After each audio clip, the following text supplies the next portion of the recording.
Okay, stop whatever you are doing right now because Usher just got confronted by his own protege in front of everyone. Now, on the surface, this looks like two guys who had a falling out, a mentor and his student who just stopped getting along. That is the story most people are going with. But what if the reason Justin has been cutting Usher off, cutting all of them off, goes much deeper than a bad business deal? And what does all of this have to do with Diddy, who is sitting in a jail cell? March 15th, 2026, the Oscars. And after the main show ends, the real party starts. Beyoncé and Jay-Z throw their annual gold party at Chateau Marmont in West Hollywood. No phones allowed, strictly A-list only. We are talking Taylor Swift, Timothée Chalamet, Michael B. Jordan, Kylie Jenner, Emma Stone, the whole crowd. This is not the kind of place where you act up. You just do not.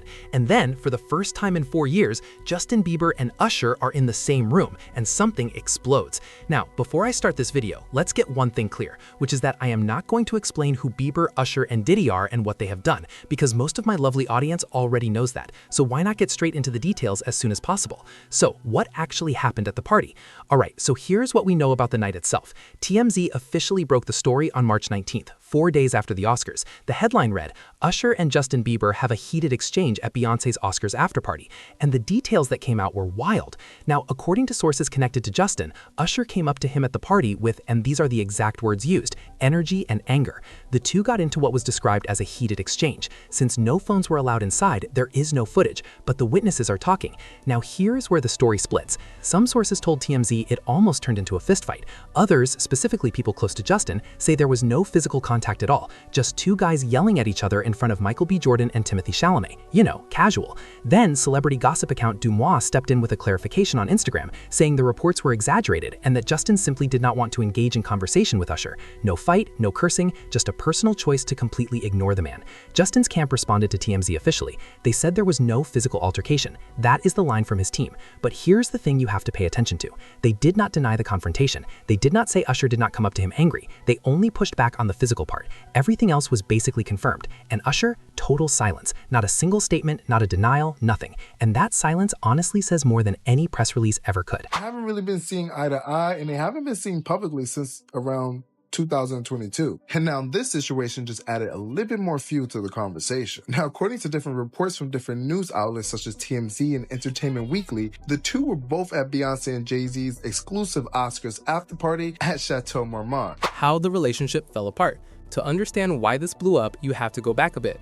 In February 2024, Usher headlined the Super Bowl halftime show, one of the biggest stages in music, period, and he invited Justin to come out and perform with him.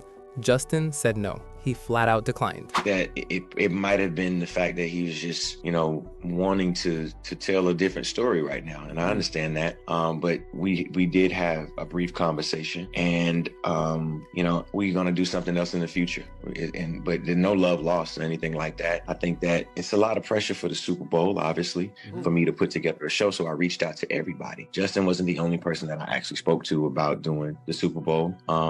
But the moment was maybe for later. Now, Usher tried to play it cool in a Breakfast Club interview around that time. He said, and I quote, "No love lost or anything like that. We're going to do something else in the future." It sounded supportive. It sounded like a mentor who understood. But then, in 2025, Justin went on a mass unfollow spree. Scooter Braun, gone. His business manager, Lou Taylor of TriStar, gone. And then one day, Usher woke up, checked his phone, and realized Justin had unfollowed him too. Just like that. No explanation. Done. Now, real quick, Lou Taylor is the same person who was managing Britney Spears when she was placed into her conservatorship, and TriStar, her company, was also named in the Diddy trial for allegedly paying some of Diddy's male workers. Just something to keep in the back of your mind. On top of all that, reports started coming out that Usher had allegedly been taking extra percentages from Justin's deals throughout their relationship, taking a bigger cut than what was originally agreed on. And when Justin found out, he felt completely betrayed, because this was not just some random business person. This was the man who was supposed to be his big brother, the Diddy layer. Okay, this is the part of the story that nobody in mainstream media wants to talk about. Usher was sent to live with Diddy at 14.